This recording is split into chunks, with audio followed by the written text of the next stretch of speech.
The secretions of the pineal in the yogic terminology is referred to as amruta, because once it begins its secretion, everything about you becomes sweet and beautiful.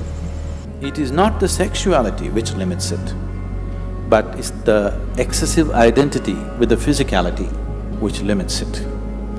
If you make it too big, you will become perverted in your head. If you try to obliterate it, you will become even more perverted in your mind.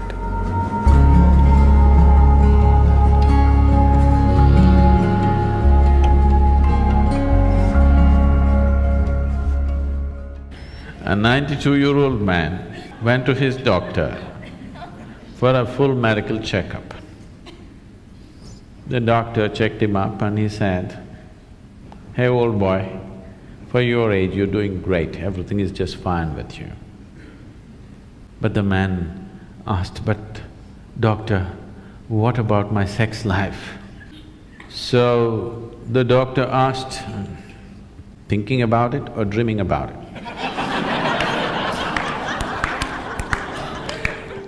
The more you try not to think about something, the more you will think about it. This is the nature of the mind. So there are many reasons why one indulges in sex. For some, it is just pleasure. For some, it is a way of building this bond and companionship. Otherwise, people feel they're going away from each other. They may be just fine, but a lot of people, it is psyched in their mind that if they're not sexually involved, they're actually moving away. Not true. You can be very close to somebody and need not be involved in any physical manner, isn't it? But societies are psyching, especially in this part of the world, people are hugely psyched. If there is no sexuality, you don't really have a relationship. In fact, the word relationship, it took me some time to understand, that here, if you say a relationship, you're supposed to understand it's sex-based relationship. Nothing else is a relationship. If I can have a very strong relationship with you and not be concerned about your body, isn't it? I may not be drawn to your body in any way, but I can have a very powerful relationship with you. But all those possibilities are completely discounted. A relationship means you must be in some way physically involved, man, woman, or man, woman, woman, whatever you like. Essentially, it's body-based. What kind of body is individual choices, but essentially it is body-based. This has happened because somewhere our identification in the body has gone beyond normal levels of identity. It is excessive identification with the body. That is why body-based relationships have become the crux of the society. One who is too identified with your physical body naturally is sex-driven, because that is the highest thing that he knows. There are ways we can make you find something which is far bigger than this. Once you taste something better, I don't have to tell you, give this up or give that up, it'll anyway fall off, isn't it? There are ways to do certain sadhana which is more intense than sexuality, which is more ecstatic than sexuality. On one level, if you look at it, all dimensions of yoga, one way or the other, are ultimately trying to activate the pineal. Because once it begins its secretion, everything about you becomes sweet and beautiful. It creates a whole inner pleasure, which makes all the outer pleasures look like kindergarten stuff. That's the reason yogis are just sitting with eyes closed, not because they're against pleasure, they're against small pleasures, that's all. So the Shambhavi, one thing that's happening is, it stimulates the pineal secretion in a big way, which leaves you drenched in a certain level of sweetness throughout the day. It just leaves you in a certain state of ecstasy and blissfulness because the pineal gland is active. This is one aspect of your physiology which is very close to your consciousness. The rest of the physiology is about survival. But Pineal gland is one aspect of your physiology which is very, very close to transcending the physical. In the yogic traditions, this sweetness is referred to as amrita or the ambrosia or the elixir of life. One drop, if it comes into the system, suddenly the whole system just cools down, the whole system is lubricated, functions at ease. The desperation in the system is gone. The desperation in the mind is gone. So, ambrosia means you found your own pleasure. If you're extremely joyful within yourself, you found the amrita within yourself. You're an extreme state of pleasantness. Now, being with people, not anymore about squeezing pleasure out of them. Being with people is just being with them. Only now you're truly capable of love. Otherwise, it is just a open sesame trick. I love you means, whether they believe you or not, for that moment they make themselves believe you. Because they are also in need of something, you're also in need of something. Isn't it? It's like Alibaba under 40. Open sesame means it opens. This is just like I love you means many things open up. Now, by doing this, I'm not saying it's right or wrong, that's the way people conduct their life, there's nothing to it. But by doing this, the true possibility of knowing an intense sense of love within you is lost. You're here constantly looking, what can I get out of this person, what can I get out of that person? This is a con job. It's called a love affair. But it's a con job. But if you are extremely ecstatic by yourself, when you're being with people, it's about sharing your ecstasy. It is about, if they are not touched by it, somehow to touch them with it, rather than seeing what you can squeeze out of them. The whole fundamentals of your life will change.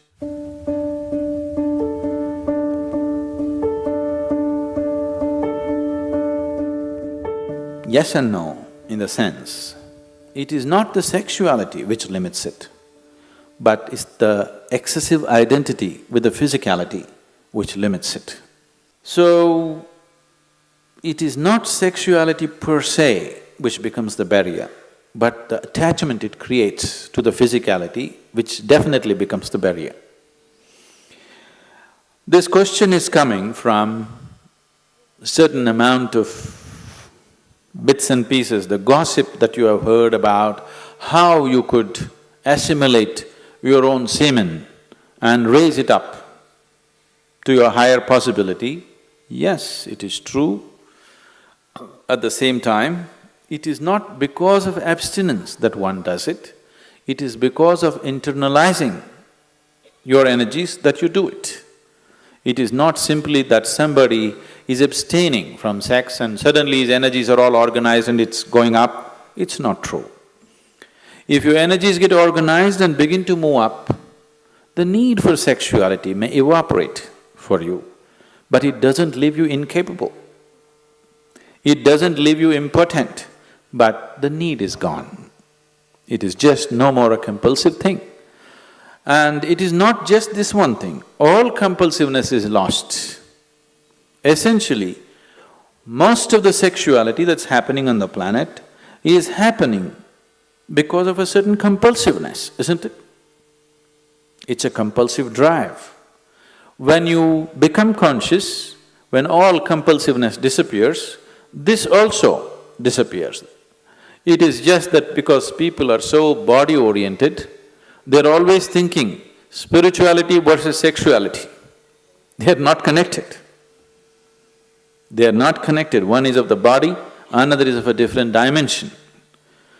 It is simply because people are because religions of the world, moral schools and the ethical schools have been always speaking against it, it has become such a big issue in people's minds. They think the only way to know something beyond is, you must be away from this. Because somewhere you're not able to accept the simple biology of a human being, which is the tragedy, that you cannot accept the simple biology. You either have to celebrate it or you have to push it down the drain. Both are not needed. You can look at it for the limitation that it is and for the possibility that it is. So, if because of the impurity of sex, your spirituality is going to get disturbed, I want you to know that your very birth is impure. When you come from such an impure birth, where is the possibility for you? There is no possibility for you. Only if you fell from somewhere else, if the stoke dropped you, there is some possibility of you becoming spiritual. If your mother had a normal birth, you have no possibility.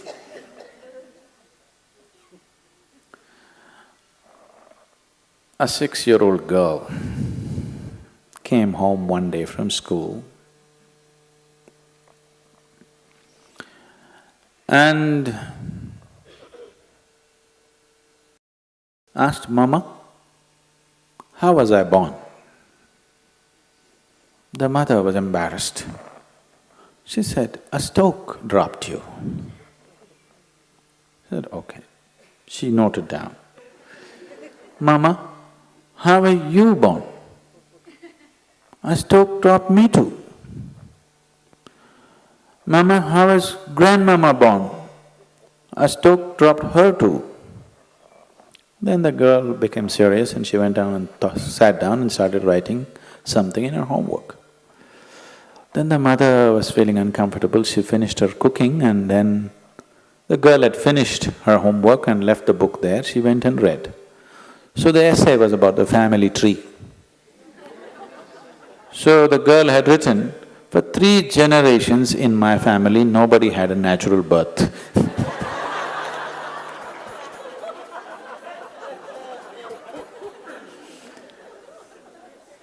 So because of absurd ideas, either we exaggerate something or we try to unnecessarily play it down.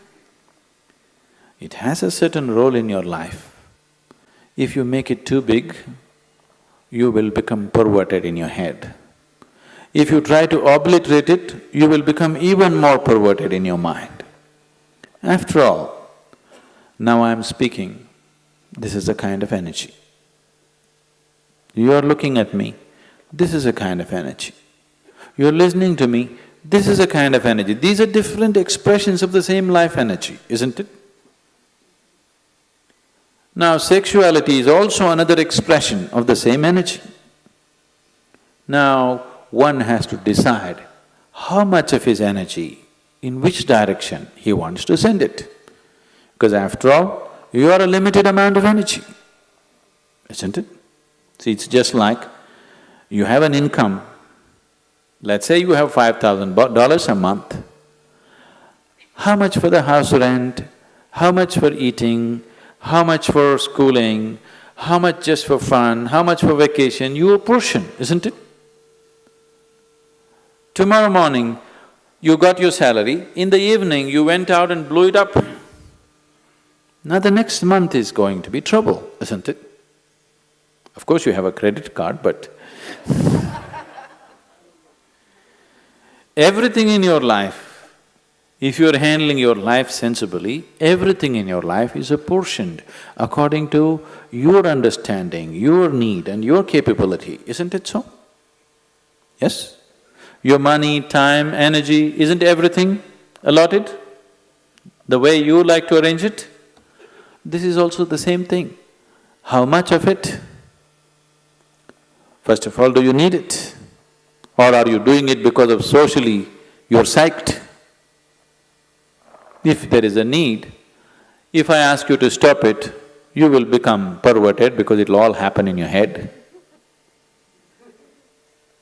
If somebody is telling you, you have to do it, if you don't do it, you're not normal, another kind of perversion will come. Both are not needed, After all, you are not going after a man or woman, you are going after a certain level of pleasantness. So once you experience a certain level of pleasantness, wouldn't you like to dig deeper into this? Because whatever pleasantness happened, maybe you used the other person, but the pleasantness happened within you, right? So suppose anyway the pleasantness is happening within you, the other person is just a key to open this, wouldn't you like to have the key in your own hands? Yes? That if you sit like this, you are on full scale. You don't need anybody. No, see, anything in your life, either for pleasure, money, love, this, that, it doesn't matter what, for whatever, the moment you become dependent on another person, nobody on this planet is truly reliable, isn't it? I keep hearing these complaints all over. Some people, generally women, keep complaining their husbands are excessively physical. Some woman constantly complaining, he doesn't lay a finger upon me. Whatever happens, it's a problem, because it'll never happen exactly the way you want it. As long as another person is involved, nothing will ever happen 100% the way you want it, isn't it so? Yes or no? It never will. It doesn't matter if you get married to your god, it still won't happen. As long as your way of being, your sense of pleasure and joy is dependent on another person, you will always have a complaint. Doesn't matter how wonderful the other person is. So in this context, people might have talked about celibacy because they said, take some time off. Because to extract pleasure out of somebody, you have to play any number of tricks. It doesn't happen simply. This is called as courting.